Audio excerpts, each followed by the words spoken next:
ముందుగా నాకు ఈ అవకాశాన్ని ఇచ్చిన దేవాది దేవునికి కూడిచ్చిన మీ అందరికి కూడా నా హృదయపూర్వకమైన వందనాలు తెలియజేస్తున్నా. దేవుని స్తోత్రం. హల్లెలూయా, హల్లెలూయా, హల్లెలూయా. గడిచిన 2 వారాల క్రితం మాట్లాడుకున్న మాటలే ఎందుకో దేవుడు నన్ను ఆ రీతిగా మళ్ళించాడని చెప్పి దేవుడు మీకు తెలియజేస్తున్నా. దేవుని స్తోత్రం. హల్లెలూయా, హల్లెలూయా, హల్లెలూయా. దేవుడు ఎందుకు మనల్ని సమస్యల గుండా, శోధనల గుండా, ఇబ్బందుల గుండా ఎందుకు నడిపిస్తాడు అని చెప్పి మనం మాట్లాడుకోగలిగితే, మనం ఆలోచించుకోగలిగితే, దేవుని స్తోత్రం. హల్లెలూయా, హల్లెలూయా.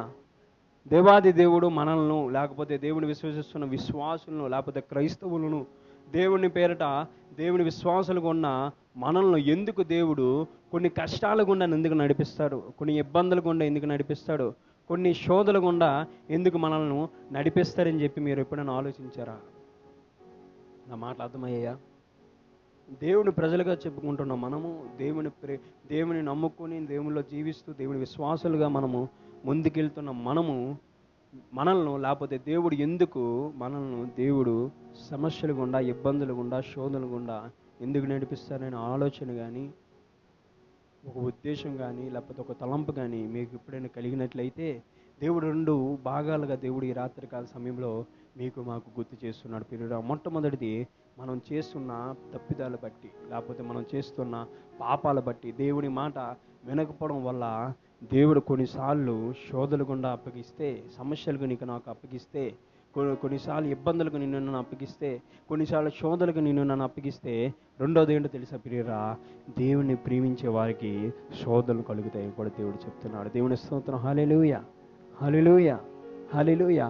మొదటిగా మనం చూసుకున్నట్లయితే, దేవుడిలో ఉంటూ దేవుని విశ్వాసులుగా పిలువబడుతున్న మనము కొన్నిసార్లు పాపాలు చేయడం వల్ల, లేకపోతే కొన్నిసార్లు దేవుని ఆజ్ఞ మేరడం వల్ల, లేకపోతే దేవునికి అవిధేయత చూపించడం వల్ల, లేకపోతే దేవునికి అనేక విధాలుగా దేవునిలో నడుచుకోకుండా లోకానుసారంగా, లేకపోతే నీ యొక్క వ్యక్తిగత స్వయస్థాల ద్వారా నీ జీవితాన్ని నడిపించుకోవడం ద్వారా నీకు కొన్నిసార్లు ఇబ్బందులు వస్తాయని చెప్పి దేవుడు చెప్తున్నాడు.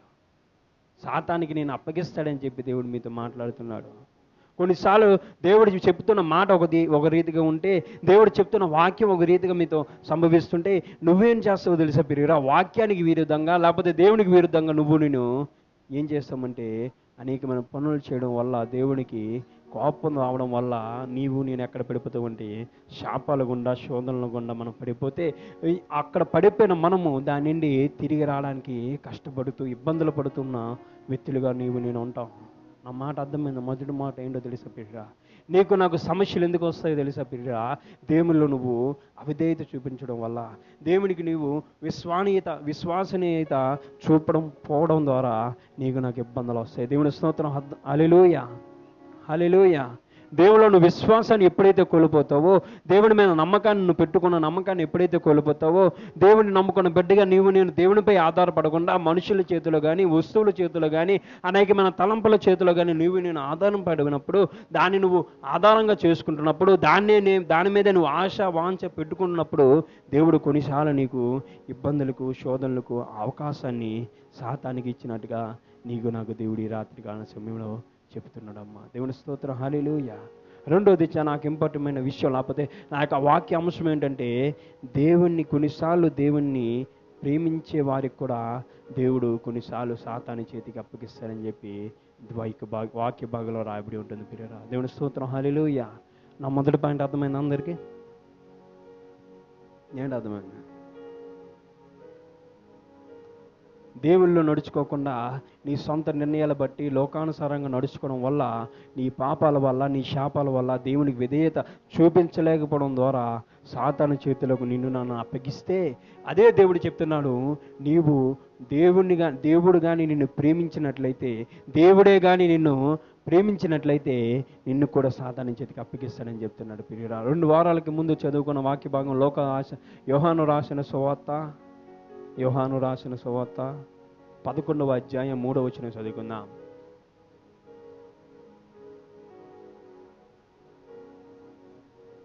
యోహాను రాసిన సువార్త 11వ అధ్యాయం 3వ వచనం దొరికిందండి. అతని అక్క చెల్లెళ్ళు, ప్రభువా ఇదిగో ఇదిగో నీవు ప్రేమించువాడు రోగి అయి ఉన్నాడని ఆయన యొద్దకు వర్తమానమును పంపిరి. మరొకసారి చదువుకుందామా. తన అక్క చెల్లెళ్ళు, ప్రభువా ఇదిగో నీవు ప్రేమించువాడు రోగి అయి ఉన్నాడని. ఎవరు ప్రేమించేవారో తెలుసా ప్రియురా? యేసుక్రీస్తు వారు ప్రేమించేవాడు ఏమైపోయాడండి? ఏమైపోయాడు? రోగి అయిపోయాడని చెప్పి నేను చెప్పట్లేదమ్మా, వాక్య భాగం చెప్తుంది. దేవుడు ఎప్పుడైతే మిమ్మల్ని ప్రేమిస్తాడో, దేవుడు ఎప్పుడైతే నీకు నీ యొక్క విధేయత బట్టి, నీ యొక్క విశ్వాసాన్ని బట్టి దేవుడు నేను ఎప్పుడైతే ప్రేమించాలనుకుంటాడో, దేవుడు ఎప్పుడైతే నీకు ఇష్టపడిన బిడ్డగా నిన్ను నన్ను అనుకుంటాడో, ఆయన వద్దకు ఏమొస్తుందో తెలుసా బిర్రా? శోధనలు, సమస్యలు, వ్యాధులు, అనేకమైన వాటిని దేవుడే పంపుతాడని చెప్తున్నాడు బిర్రా. దేవుని స్తోత్రం. హల్లెలూయా, హల్లెలూయా. తను ప్రేమించాడు కాబట్టి నిన్ను నన్ను పరీక్షించాలని అనుకుంటున్నాడమ్మా. నిన్ను నన్ను దేవునికి అవకాశాన్ని ఇస్తున్నాడు బిడ్డరా. దేవుని స్తోత్రం. హల్లెలూయా, హల్లెలూయా. ఒక తండ్రి అంట తన కొడుకు మంచిగా ఉంటున్నప్పుడు కూడా కొన్నిసార్లు ఎందుకు దండిస్తాడో తెలుసా బిడ్డరా? ఒక అధికారం బట్టి తండ్రి కొడుకుని దండిస్తాడమ్మా. దేవుని స్తోత్రం. హల్లెలూయా, హల్లెలూయా. ఒక పాస్టర్ గారి కొడుకు వాక్య సంఘంలో పాటు అందరితో పాటు కూర్చున్నారు. పిల్లలందరితో పాటు ఆ కుమారుడు కూడా కూర్చుంటే, ఆ పిల్లలందరూ కూడా అల్లరి పెడుతున్న సమయంలో పాస్టర్ గారు ఏం చేశారంటే, ఉన్నట్టుండి వచ్చి ఆ పాస్టర్ గారి కొడుకుని కొట్టారని పేరరా. నా మాటలు అర్థమవుతున్నాయా? ఇలాగే వాక్య సందేశాన్ని ప్రసంగం అందిస్తున్న ఒక దైవ సేవకుడు, అందులోని ఒక పాస్టర్ గారి కొడుకు కూడా అందులో కూర్చున్నారు.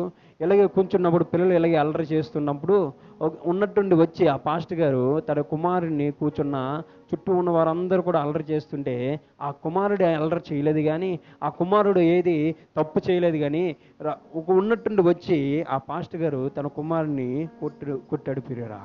ఆయన కొట్టడం బట్టి అంతటి కూడా అక్కడ ఏమైపోయిందంటే నిశ్శబ్దం అయిపోయింది. ఆ కుమారుడికి అర్థం కాల, ఎందుకు నా తండ్రి నన్ను కొట్టాడు, నేనేం తప్పు చేయలేదే, నేనే అల్లరి చేయలేదే, నేను ఎటువంటి మాటలు మాట్లాడలేదే, ఎందుకు నా తండ్రి నన్ను ఎందుకు కొట్టాడని చెప్పి ఆ కుమారుడు అనుకుంటున్నప్పుడు, ఆ అక్కడ రహస్యాన్ని దేవుడు ఏం చేశాడో తెలుసా బిడ్డరా?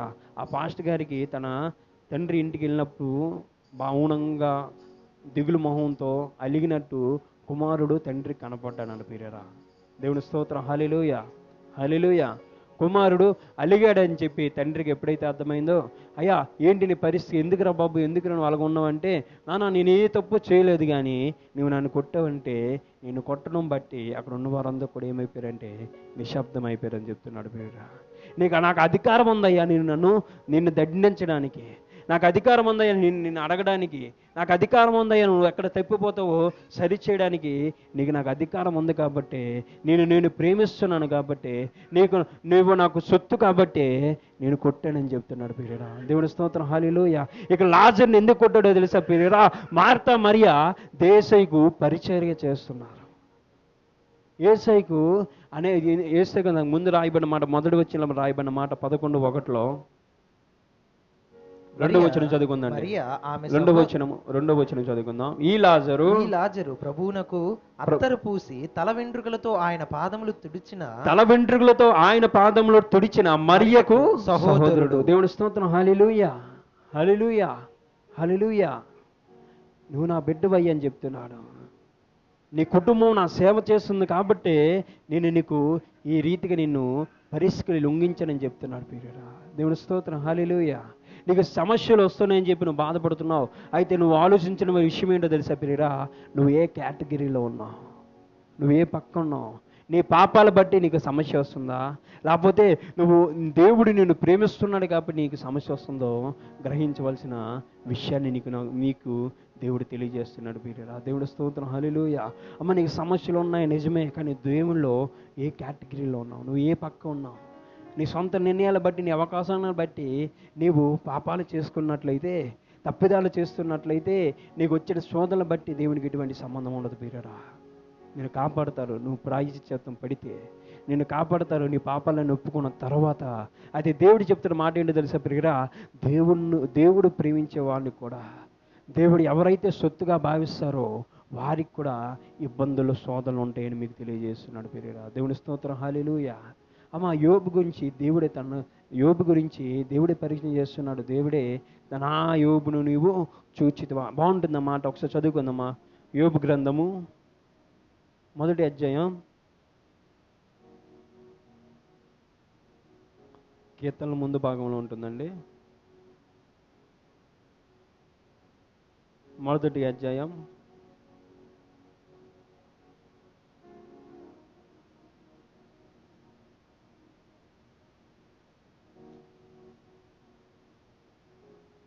అందుకు 8 నుంచి చదువుకుందాం.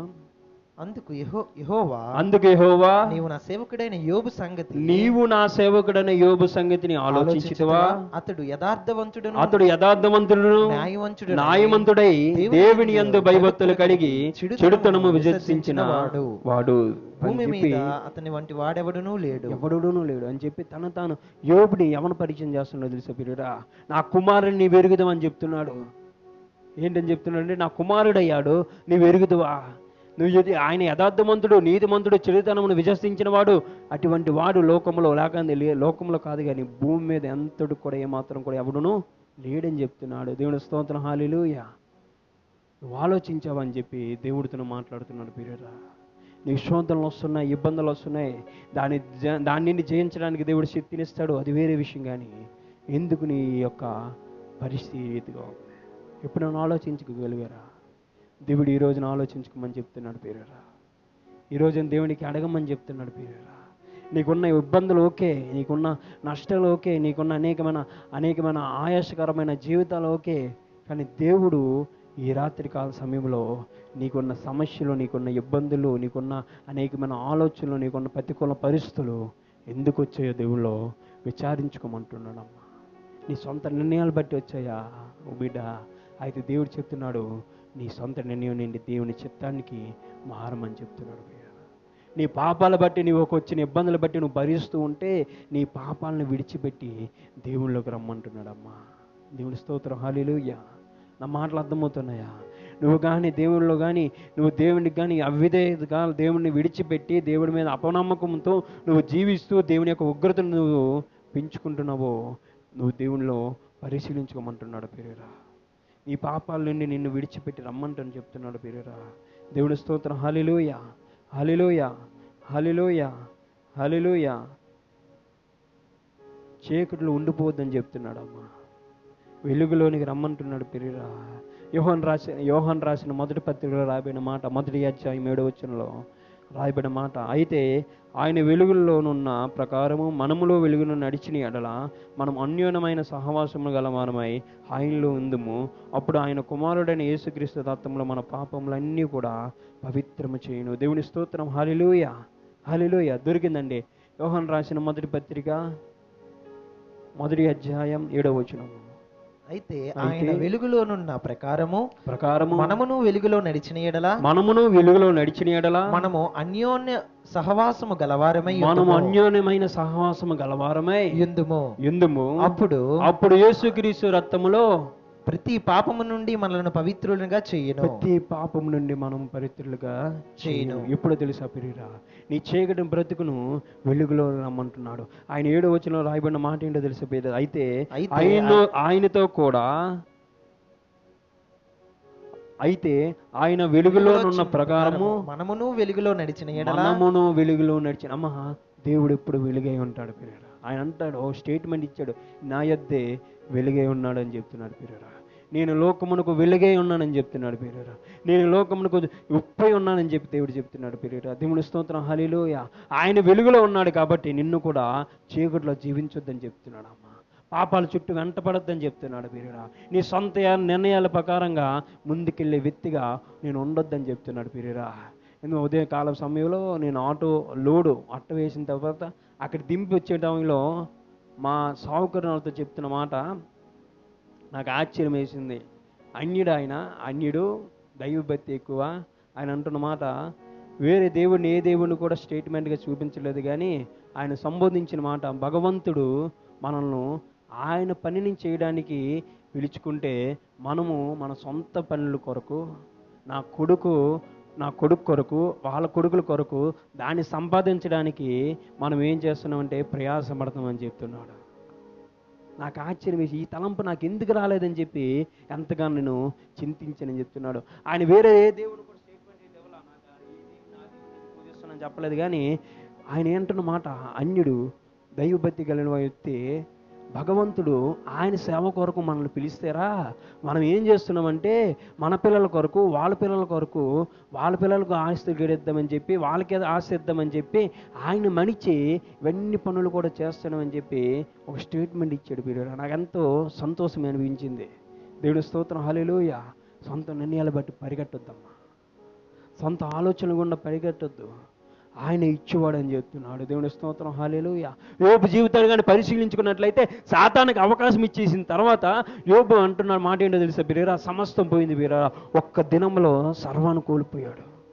ఆస్తి పోయింది, పిల్లలు పోయారు, పనివారు పోయారు, అనేకమైన దిక్కు తోచకుండా పిల్లలు 10 మంది పిల్లలు పోగొట్టుకున్న యోబు బయటకు వచ్చి వెలుగెత్తి దేవునికి ఏం చేస్తున్నాడు తెలుసా బిరేరా, యెహోవా ఇచ్చును యెహోవా తీసుకున్నా అని చెప్పి దేవుని స్తుతిస్తున్నాడు. ఆయన సాతానుతో చెప్తున్న మాట, ఇది నా కుమారుడు అని చెప్పి సాతాను వద్ద తన పరువుని నిలబెట్టుకుని వ్యక్తి ఎవడని తెలుసా ప్రియరా, నా దేవుడై ఉన్నాడు. దేవుని స్తోత్రం, హల్లెలూయా, హల్లెలూయా, హల్లెలూయా. యోబుని సాతాను చేతికి దేవుడే అప్పగించేశాడు ప్రియరా. అయితే యోబు సాతాను ద్వారా అనేకమంది శోధింపబడిన తర్వాత సర్వం కూడా ఒక్క రోజులో మొత్తం పోతే, ఆస్తి పోయింది, అంతస్తులు పోయాయి, పనివారు పోయారు, మొత్తం కూడా 10 మంది పిల్లలను పోగొట్టుకుని దేవుడు అలాగా యోబును ఉంచేసిన తర్వాత యోబు అంటున్న మాట, యెహోవా ఇచ్చును యెహోవా తీసుకుని అని చెప్పి దేవుని స్తుతించగలిగాడు ప్రియరా. దేవుడు చెప్తున్న మాట ఏంటో తెలుసా ప్రియరా, ఆ సాతానుతో చెప్పిన మాట, ఇది నా కుమారుడు అని చెప్తున్నాడు. నువ్వు అలా జీవించగలుగుతున్నావా? శోధనలు వచ్చాయని చెప్పి భయపడిపోయి వెళ్ళిపోతున్నావా? దేవుని విడిచిపెట్టి తునీకరించేసి దేవునితో సహవాసం వద్దని చెప్పి పరిగెట్టి లోకంలో కలిసిపోతున్నావా? దేవుడు అది చెప్పట్లేదు ప్రియరా. యోబు వంటి విశ్వాసం నీకు నాకు కావాలని చెప్తున్నాడు. దేవుడి స్తోత్రం, హల్లెలూయా, హల్లెలూయా, హల్లెలూయా. ఆయన అంతగా చెప్తున్నాడంటే నిన్ను గద్దించడానికి, నిన్ను దండించడానికి, నిన్ను శోధనకు అప్పగించడానికి, నిన్ను భయపెట్టడానికి నువ్వు నా కుమారుడు అని చెప్తున్నాడు ప్రియరా. నిన్ను దండించే అధికారం నాకు ఉందని చెప్తున్నాడు అమ్మా. నిన్ను భయపెట్టే అధికారం నాకు ఉందని చెప్తున్నాడు ప్రియరా. భయపెట్టిన ఆయన, దండించిన ఆయన, నిన్ను శోధనలో పడేసిన ఆయన నువ్వు శోధనలో ఉండిపోతుంటే ఆయన చూస్తూ ఉండిపోవడమ్మా. నేను శోధనలో పడిపోవడానికి కారణం ఏమిటో తెలుసా ప్రియరా, ఆయన నిన్ను ప్రేమిస్తున్నాడు కాబట్టి నీకు శోధన వచ్చినప్పుడు ఆయనే నిన్ను రక్షిస్తాడు ప్రియరా. యోబు జీవితంలో అదే జరిగిందండి. నేను లాస్ట్ 48వ అధ్యాయం అనుకుంటా చదివినట్లయితే మొత్తం కూడా ఏవైతే పోగొట్టుకున్నాడో డబల్ వచ్చాయి. మీకు వాక్యం చదివగలిగితే అధ్యాయంలో మీరు చదవండి, అన్నీ కూడా డబల్ వచ్చాయి.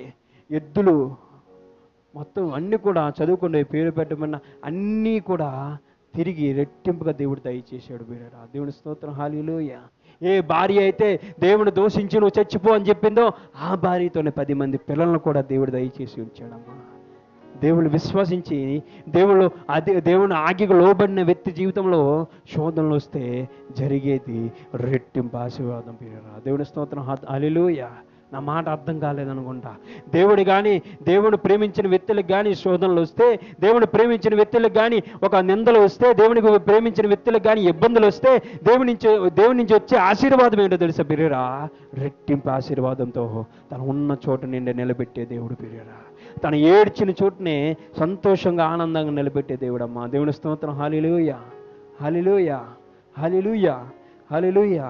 నువ్వే కేటగిరీలో ఉండిపోయావు, నువ్వు ఏ పక్క ఉండిపోయావు అని చెప్పి దేవుని అడుగుతున్నాడు ప్రియరా. శోధనలు ఉన్నాయి, కష్టాలు ఉన్నాయి నిజమే, కానీ దేవునిలో నువ్వే ప్రాంతం గుండా ఉండిపోయావు. దేవునిలో నువ్వు విశ్వాసం లేని జీవితాల్లో జీవిస్తున్నావా? విశ్వాసం ఉండి దేవుని చేత పరీక్షింపబడుతున్నావా? నువ్వు గమనించుకోవాలమ్మా. అలా గమనించినప్పుడే దేవుడు తన యొక్క ప్రణాళిక, దేవుని యొక్క తన యొక్క చిత్తాన్ని, దేవుని యొక్క తన యొక్క దర్శనాన్ని, దేవుని యొక్క వాగ్దానాన్ని నీతో నాతో చెప్పే దేవుడై ఉంటాడు. మనం పాపంలో ఉండిపోయి నువ్వు శోధనలు తెచ్చుకున్నట్లయితే దేవుడి రాత్రికాల సమయంలో చెప్తున్న మాట ఏంటో తెలుసా ప్రియరా, దేవుడు తన చిత్తాల్లో రమ్మంటున్నాడమ్మా. దేవుడి చిత్తం ఏంటయ్యా, దేవుడు ఎలాగ మమ్మల్ని రమ్మంటున్నాడని చెప్పి నువ్వు అనుకున్నట్లయితే ఆ దేవుడు చెప్తున్న మాట ఏంటో తెలుసా ప్రియరా, దేవుడి చిత్తం అంటే దేవుని ఒక వాక్యం. దేవుని వాక్యానుసారంగా ఉన్న ఏది కూడా, దేవుని వాక్యానుసారంగా ఉన్న జీవితాన్ని నువ్వు జీవించినట్లయితే, దేవుని చిత్తంలో నువ్వు జీవించినట్లయితే జీవించగలుగుతావు. ఈ కొద్ది మాటల దేవుడి వెనుకల్లో దీవించబడును గాక. అందరూ కళ్ళు మూసుకుందాం, ప్రార్థన చేసుకుందాం. కొద్దిసేపు అడుగుదాం. నీకు వచ్చిన శోధనలు, నీకు వచ్చిన కష్టాలు, నీకు వచ్చిన ఇబ్బందులు అన్నీ నిజమే, అన్ని వాస్తవమే. కానీ నువ్వు సొంతంగా కొని తెచ్చుకున్నావా, లేదంటే దేవుని చేత నువ్వు పరీక్షింపబడుతున్నావా? దేవునిలో అడుగుదాం పిల్లరా. అయ్యా నాకు సహాయం దయచేయండి. అయ్యా నేను ఎక్కడుండిపోయానో నాకు సహాయం మీరు దయచేయండి. అయ్యా నేను ఏ కేటగిరీలో ఉండిపోయానయ్యా. అయ్యా నీలో విశ్వాసం లేకుండా నేను జీవించినట్లయితే, అయ్యా నీలో విశ్వాసం ద్వారా నీ చేత పరీక్షింపబడుతున్నానా, నాకు సహాయం దయచేయి, నేను కనుక్కునేలాగా నాకు సహాయం దయచేయి అని చెప్పి దేవునికి అడుగుదాం పిల్లరా. దేవునికి అడుగుదాం, దేవునికి అడుగుదాం, దేవునికి అడుగుదాం. ఒక పేదవాడు రిక్షా తోలుకుంటుంటే మధ్యాహ్న కాలం సమయంలో నాకు రెండో సంఘటన ఏంటో తెలుసా పిల్లరా? జరిగితే ఆ రిక్షావాడికి అడిగా, అయ్యా ఈ పూట కూలి ఎంత వచ్చిందయ్యా అంటే 50 రూపాయలు అన్నాడు. 50 రూపాయలు అంటే 50 రూపాయలు సరిపోతుందంటే సరిపోదు అన్నాడు. అయ్యా నీకు పిల్లలు ఉన్నారా అంటే పిల్లలు ఉన్నారన్నారు. అయ్యా ఎంతమంది అంటే 3 అన్నారు. 2 కుమారుడు 1 కుమార్తెనంటే వాళ్ళకి వివాహాలు జరిగిపోయి వాళ్ళందరినీ కూడా సర్దుబాటు చేసామంటే ఒక 55 సంవత్సరాల వయసు గల్లోడితో మాట్లాడుతుంటే, వ్యక్తితో ఒక పెద్ద ఆయనతో మాట్లాడుతుంటే ఆ వ్యక్తి అంటున్నమాట, నాకు మా కుమారులకి కుమార్తెకి వివాహం జరగలేదని చెప్తున్నారు, వాళ్ళు ఇంకా చదువుకుంటున్నారంటే, అయ్యా నీ సంపాదన ఇది కదా, నువ్వు రిక్షా మీద ఆధారపడుతున్నావు కదా, మరి నీకు ఎలాగంటే ఆ వ్యక్తి చెప్తున్న మాట ఏంటి తెలుసా పిల్లరా? దేవుడే నా పిల్లల్ని ఇచ్చాడు, ఆ దేవుడే నాకు సహాయం చేస్తాడు. ఆయన ఎవరో నాకు తెలియదు, కానీ ఆ మాట కూడా నాకు నచ్చిందమ్మా. నువ్వు దేవుడే నీకు ఇచ్చి ఉన్నాడు పిల్లరా. నీ జీవితాన్ని దేవుడు నీకు ఇచ్చి దాన్ని నా కొరకు నువ్వు జీవించండి అని చెబితే నీ సొంత నిర్ణయాల కోసం జీవిస్తున్నావా? ఆయన అంటున్న మాట, నేను వెలుగైన ప్రకారము మీరు నాకు వెలుగులో రమ్మంటున్నాడు పిల్లరా. ఆయనకు వచ్చినప్పుడు ఆయన యేసుక్రీస్తు వారి రక్తం ద్వారా నీ పాపాలన్నీ కూడా కడిగి వేస్తానని చెప్తున్నాడు పిల్లరా. అడుగుదామా పిల్లరా, దేవునికి అడుగుదామా. నువ్వు పాపాల్లో ఉండిపోయినట్లయితే, నీ పాపాల్లో కూరుకుపోయినట్లయితే దేవుడు మీతోనే మాట్లాడుతున్నాడమ్మా. నీ పాపాల ద్వారా, నీ శాపాల ద్వారా దేవునికి అవిధేయత ప్రకారంగా నువ్వు తెచ్చుకున్న శాపాలను, నువ్వు తెచ్చుకున్న సమస్యలను, నువ్వు తెచ్చుకున్న ఇబ్బందులను, నువ్వు తెచ్చుకున్న శ్రమలను దేవుడు చెప్తున్న మాట ఏంటో తెలుసా ప్రియురా? నేను వెలుగైన ప్రకారము నాలో వచ్చినట్లయితే నీ పాపాలన్నీ కూడా యేసుక్రీస్తు రక్తం ద్వారా కడిగి వేస్తానని చెప్తున్నాడు. దేవునికి అడుగుదాం ప్రియురా. 2 నిమిషాలు తీసుకున్నా దేవునికి అడుగుదాం. నేను ఒక స్వరాలు ఎత్తి ప్రార్థించానమ్మా. ఎంతకాలము మీకు వచ్చిన శోధన, మీకు వచ్చిన ఇబ్బందులు నీ ద్వారా వచ్చాయా, దేవుని ద్వారా వచ్చాయో తెలియక నువ్వు ఎంతకాలం సతమతం అవుతావు ప్రియురా. దేవునికి అడుగుదాం, దేవునికి అడుగుదాం. ఇదిగో దేవా నా జీవితం, నా పాదమస్తకం నీకంకితం. ఇదిగో దేవా నా జీవితం, నీకంకితం. శరణం నీ చరణం, శరణం నీ చరణం, శరణం నీ, శరణం నీ చరణం. ఇదిగో దేవా నా జీవితం, నా పాదమస్తకం నీకంకితం. ఇదిగో దేవా నా జీవితం. అడుగుదామా దేవునికి, అయ్యా తండ్రి నా పాదస్తకం నీ సొంతం, నీకంకితం. పలుమార్లు వై తొలగినాను నీ పరలోక దర్శనము నుండి, విలువైన నీ దివ్య పిలుపుకు నే తగినట్లు జీవించనైతి. పలుమార్లు వై తొలగినాను నీ పరలోక దర్శనము, అయ్యా నీ విలువైన నీ దివ్య పిలుపుకు నే తగినట్లు జీవించనైతి, అయినా నీ ప్రేమతో నన్ను బలపరిచినావయ్యా. అందుకే గయకునుము దేవా, నైనా శేష జీవితం. శరణం నీ చరణం, శరణం నీ చరణం, శరణం నీ చరణం, శరణం నీ చరణం. ఇదిగో దేవా నా జీవితం, నా పాపమస్తకం నీకంకితం. అయ్యా ఎంతవరకు దేవుని యొక్క ప్రణాళిక ఏమిటో, అయ్యా ఎంతవరకు దేవుని యొక్క ఆలోచనలు ఏమిటో నేను తెలియకుండా లోకానుసారంగా నేను జీవించానయ్యా. నా పాపాల బట్టి నా యొక్క శాపాన్ని కొట్టి తెచ్చుకున్నానయ్యా. అయ్యా నా శోధనలో నేను ఇక్కడ పడిపోయి ఉన్నానయ్యా. నా అన్నవారు మీ కుడి చేతులు పైకెత్తినట్లయితే మీ కొరకు ప్రార్థన చేస్తానమ్మా. నా మాటలు బాగా అర్థం చేసుకోండి. దేవుడి చిత్తాన్ని బట్టి కాక దేవుళ్ళ పాపంలో దేవునికి అవిధేయత చూపుతూ దేవునికి విశ్వాసముతో నేను తిరుగుతున్నానయ్యా. ఈ మాటల ద్వారా నేను బలపడ్డాను. ఈ మాటల ద్వారా దేవుని చిత్తంలో రావాలని చెప్పి నేను ఆశపడుతున్నాను వారు మీ హస్తాలు పైకెత్తిగలిగితే మీ కొరకు నీ ప్రార్థన చేస్తున్నామా. అయ్యా నిలవబడిన వ్యక్తులుగా నా ప్రభా తండ్రి, చేయలెత్తిన ప్రతి ఒక్కరు బిడ్డ బట్టి నేను ప్రార్థన చేస్తున్నాను. అయ్యా తండ్రి నీ చిత్తాన్ని మరిచిన ప్రభా సొంత నిర్ణయాలు బట్టి లోకానుసారమైన ఆలోచనలు బట్టి అయ్యా కొన్ని తెచ్చుకున్న శాపాన్ని బట్టి నేను ప్రార్థిస్తున్నాను. అయ్యా తండ్రి అయ్యా ఆ రీతిగా జీవించడానికి వీలు లేదు నా ప్రభా. ఎందుకంటే నువ్వు వెలిచి కొనుక్కున్నావయ్యా. అయ్యా నీ సొంత రక్షకుడిగా నువ్వు ఉన్నావు కాబట్టి నా ప్రభా, నీ మీద విశ్వాసం ఉంచాడు కాబట్టి నా ప్రభా తండ్రి వారు నీ బిడ్డలు అయ్యా తండ్రి. అయ్యా వారి సొంత నిర్ణయాలు బట్టి ఆలోచనలు గుండా వారు వెళ్ళకూడదయ్యా.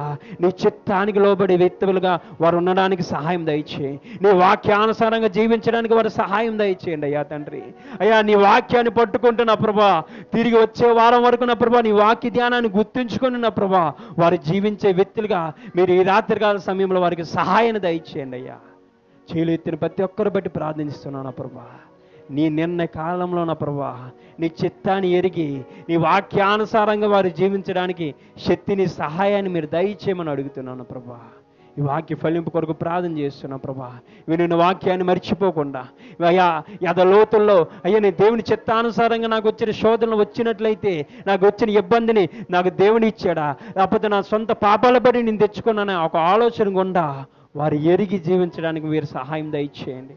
మీరు మాట్లాడండి అయ్యా. నీ పరిశుద్ధ ఆత్మ శక్తితో వారితో మాట్లాడండి అయ్యా దేవా. నీ ఆత్మానుసారంగా వారికి మంచి జ్ఞానంతో అభివృద్ధి పరచండి ప్రభా. మీకు వందనాలు. వచ్చిన వారందరూ దీవించి ఆశీర్వదించండి అయ్యా. నా ప్రభా తండ్రి ఎంతమంది అయితే అనారోగ్యంతో ఉంటున్నారు, ఎంతమంది అయితే నా ప్రభా బాధలతో ఇబ్బందులతో బాధపడుతున్నారు వారందరికీ తండ్రి వారందరికీ సహాయం దయచేయండి. అనారోగ్యంతో ఉన్న వారందరినీ కూడా మీరు స్వస్థపరచండి నా ప్రభా తండ్రి. తండ్రి మీకు వందనాలు, మీకు స్తుతులు. మరలా వచ్చే ఆ వారం వరకు కూడా నా తండ్రి నీ రెక్కల చోట్ల మనం భద్రపరిచి నీ తోడును నీ నీడను మాకు దయచేయమని యేసు నామమున అడిగి వేడుకుంటాం మా పరమ తండ్రి. ఆమేన్. యేసు రక్తమే జయం, యేసు రక్తమే జయం, యేసు నామం సంపూర్ణ విజయం అపవాదికి ఆశయం కలిగిన గాక.